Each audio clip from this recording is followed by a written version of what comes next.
tulemus on sõbrapäev, armastuse päev, valentinipäev, kuidas iganes seda kutsuda. Aga armastus on meie elus üks tähtsamaid asju. Kõige tähtsam on armastuse tee. Tee, mis sa teed. Aga armastuse tee oli ka minu jaoks kunagi kõige tähtsam. Ma ei tahtnud midagi teha. Ei oma külluse teed, ei vaimsuse teed, kui ma ei saa oma ellu armastust. Armastust on igasugust. On tingimusteta armastus, on romantiline armastus, on armastus taimede vastu, loomade vastu, looduse, kõige selle vastu, mida sa siin maailmas teed.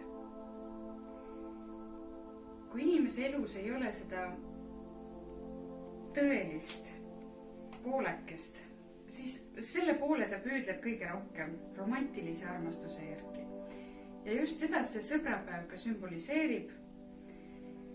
Ja meenutab meile, et me vajame oma ellu imelist kaaslast, kes õpetaks meile armastust. Nii, ja mida mina saan teie jaoks siis anda, et teie saaks veelgi enam palvetada, keskenduda, et te paneksite näiteks need kujukesed endale nähtavasse kohta ja te palvetaksite või meenutaksite, mis on teie eesmärk.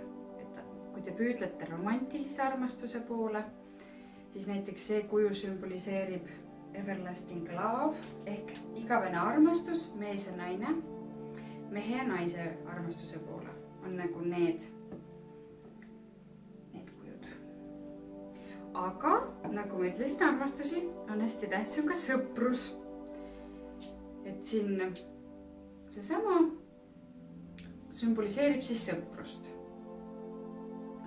Saad sõbrale kinkida, palvetada endale sõprust, hoida sõprust. Ja minu poole on tegelikult väga palju pöördutud just selle murega, et laps ei taha tulla. Et siis soovitan, et see on keerubid, need tegelevad siis lastega ka, just laste sümbol. Ja see magav keerub sümboliseerib siis lapse saamist. Tuduvat last ju nagu väike imik. Seda saab muidugi ka kinkida just sünnitanud emale ja kõigile, kellel on väikesed lapsed. Et veelgi enam suureneks armastus, andmine ja rõõm.